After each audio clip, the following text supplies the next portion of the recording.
Only kind of, if we're being perfectly honest.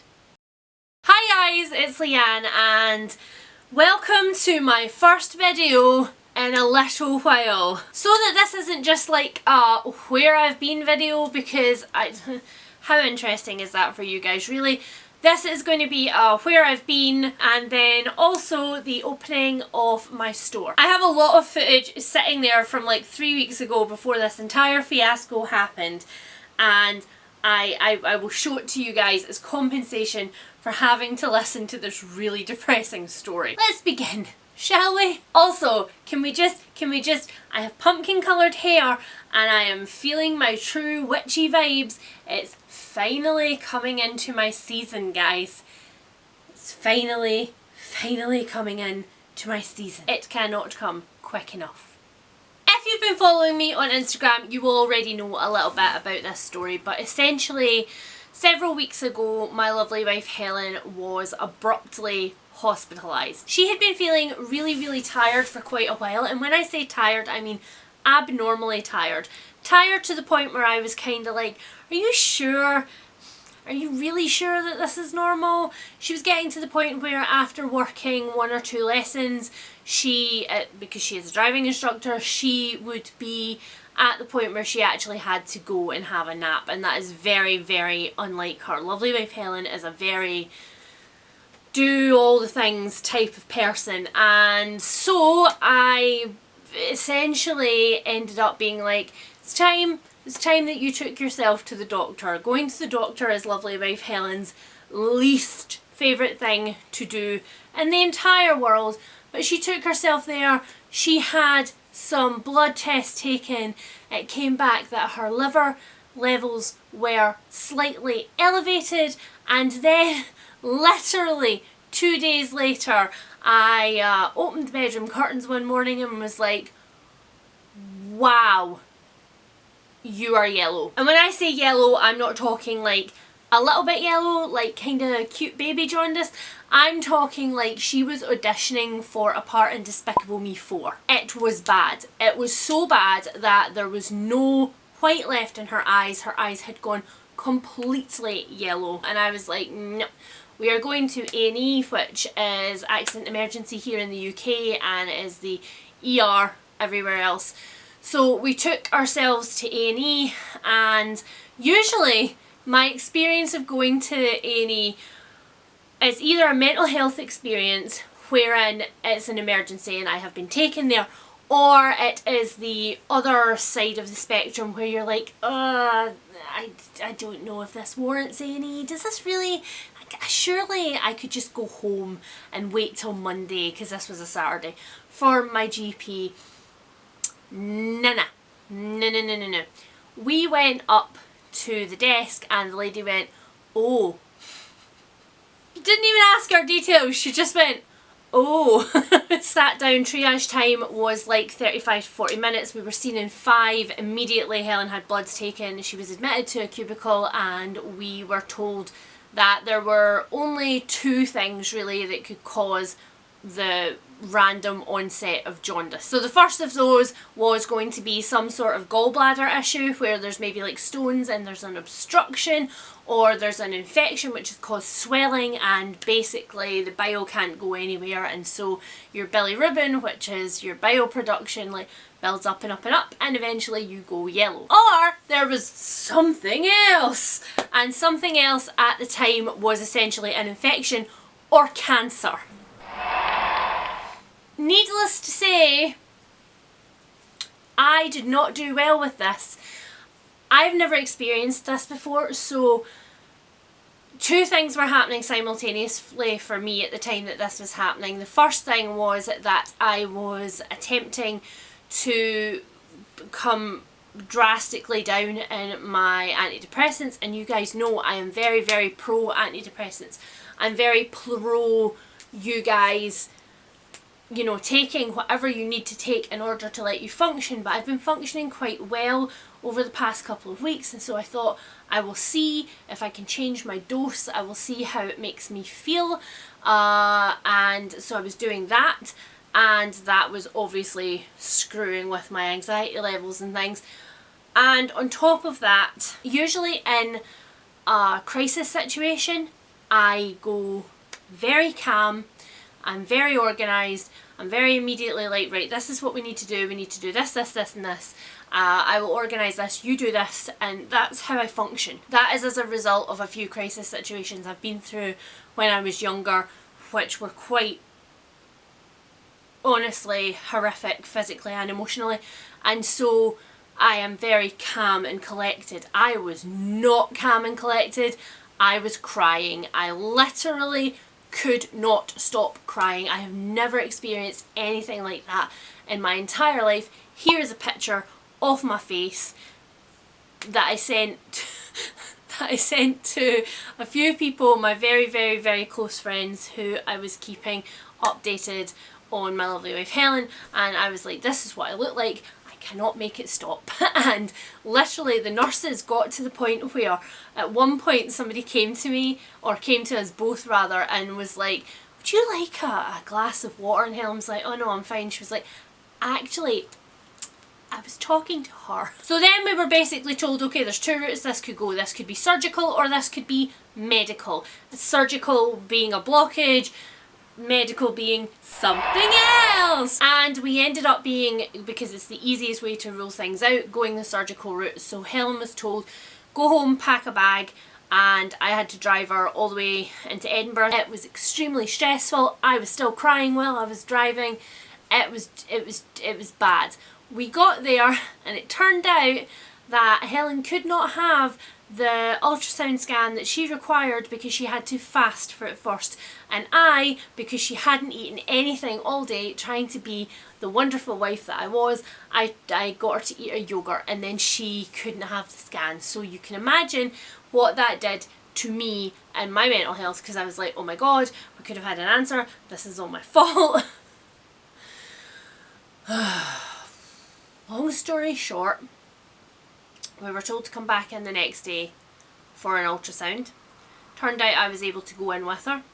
The ultrasound technician measured everything and told us there were no blockages, there were no gallstones, but there were also no large foreign bodies, nothing. She hadn't grown anything extra, and nothing was growing where it shouldn't be, nothing was bigger than it should have been, except obviously her liver was slightly enlarged because it was inflamed. And that left us in a really difficult position, because so you've ruled out surgical essentially, it's not a blockage, so what is it? And just because there were no masses, that does not mean that it rules out cancer. So we then very quickly, I was both impressed with the speed at which things were happening, and that like, yay, things are happening, but also terrified, because if things are happening really quickly, that generally means that they're very serious. And so I was freaked out by the speed at which things were happening, but we, within that half-hour window, immediately saw a consultant for the liver ward, and she was admitted there and then.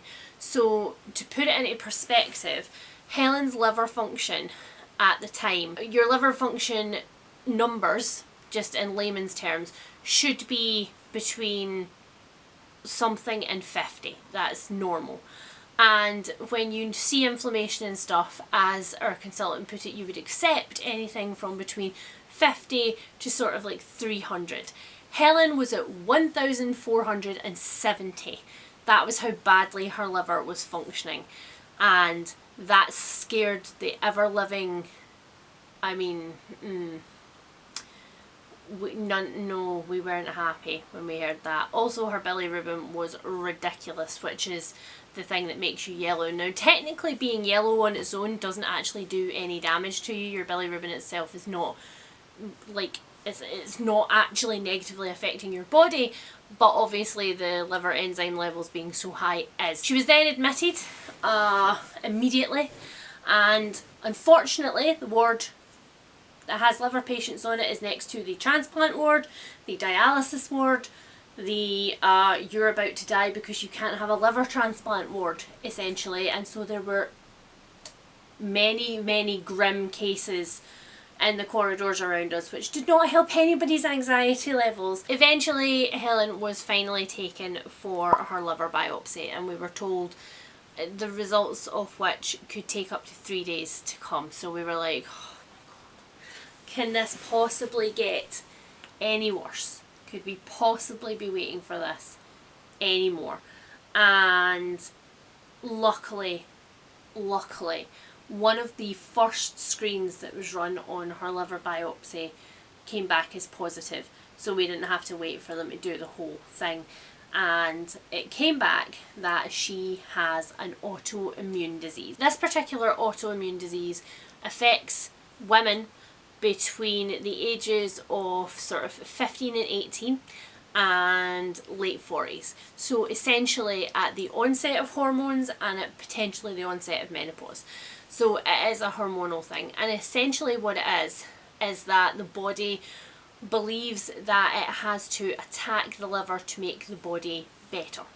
That's essentially what it is. So the actual clinical definition for it is autoimmune hepatitis, which as soon as you say hepatitis, everybody's like, oh my God. Well, actually, here's my experience so far with telling people that she had a liver issue. Oh, we didn't think that Helen drank that much. Oh, liver, yeah, she must be a secret drinker. And then what people do, after you say, oh no, it's not that kind of liver issue, it's hepatitis, they go, oh, did Helen used to do drugs? Did she share needles? Oh, the ignorance.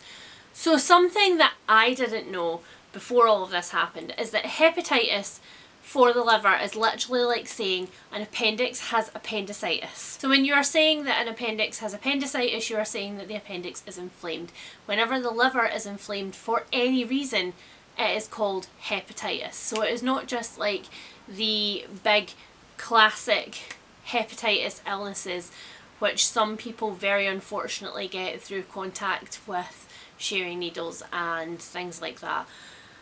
Very, very fortunately, Helen has never suffered from any kind of addiction issues in her life, very fortunately. And so, yeah, it's nothing to do with that. And just also, for the record, people have a really weird sense of entitlement for judging people when they do think that it has something to do with alcoholism or any kind of narcotic addiction. People have a really weird reaction to that. They seem to think that they're like, oh, I see. Like they're now superior to you in some way. And it boggles my mind. It really does. I don't understand it at all. What happened to compassion and supporting each other? Like, I don't get it. Anyway, that rant over. Hepatitis is what Helen has. She has autoimmune hepatitis, which means that her liver gets inflamed and that the body then thinks it has some sort of infection or nastiness and it tries to get rid of it, which is thoroughly inconvenient for Helen and her liver. The treatment for this, praise the whatever you praise, is ever so thankfully steroids. It's a course of really heavy duty steroids until we get the inflammation under control, and then it is one pill every day for the rest of your life. And considering that Helen has got to 50 and the worst thing that she has to deal with is one pill a day and being held up by scaffolding because she broke and dislocated her spine like 15 years ago. We'll talk about that at another time. If that's all that she has to deal with, I think that we've all got off pretty well. I think that we've all got away with this pretty well. So Helen is now under a consultant's care. She is going to his clinic every Wednesday to have her bloods taken and watch her liver enzymes coming down, which is fabulous. She's almost not yellow anymore. It's almost all gone. She feels much more herself. It was very difficult to also feel like I was failing at changing my own mental health, because on the second or third day, I think, I decided to go back to taking my full dose of antidepressants, which allowed me to function. I'm so grateful. I'm so grateful that I have access to medication which allows me to function, because I can only imagine what I would have been like had I not had access to that medication. Like, I can only imagine. I don't want to think about it. We're now at the point where we're managing things and we're getting things back on track. I have to say thank you so much to those of you who do follow on Instagram, which was the only place that I was able to kind of do any kind of updates, because I didn't have to think too much when I did it. You guys were amazing, literally amazing.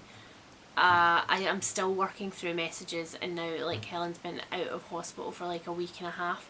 I'm still working through messages now from people who are worrying about her and sending good wishes, and I just, if you sent one of those messages and I haven't got back to you, I'm so sorry, but there were so many. I was so overwhelmed by how kind people were, and that's let's not get emotional again. That's a nice reason to be overwhelmed.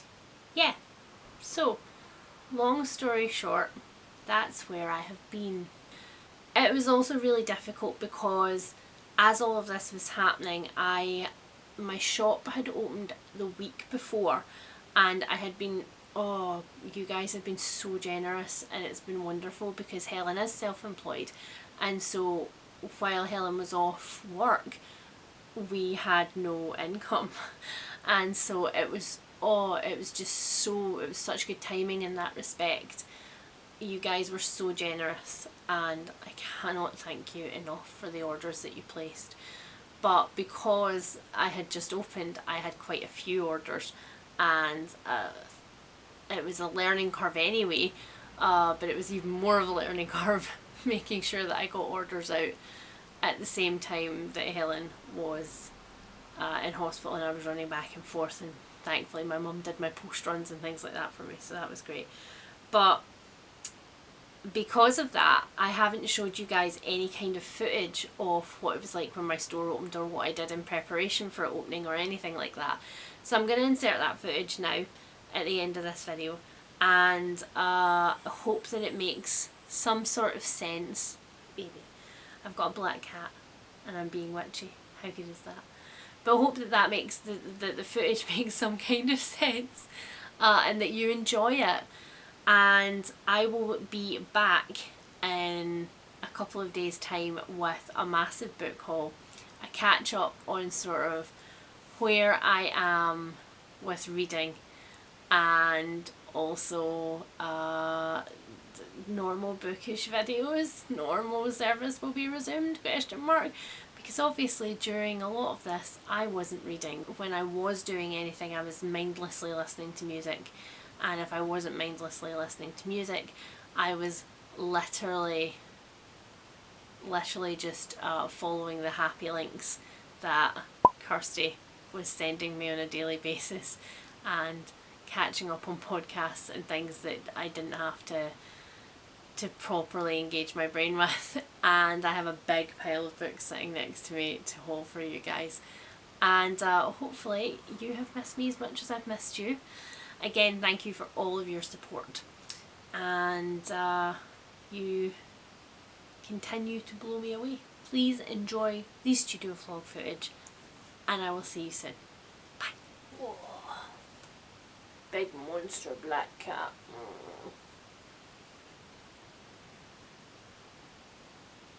You guys were very helpful too, weren't you? Yes, you kept Mummy sane. Mummy is not often sane.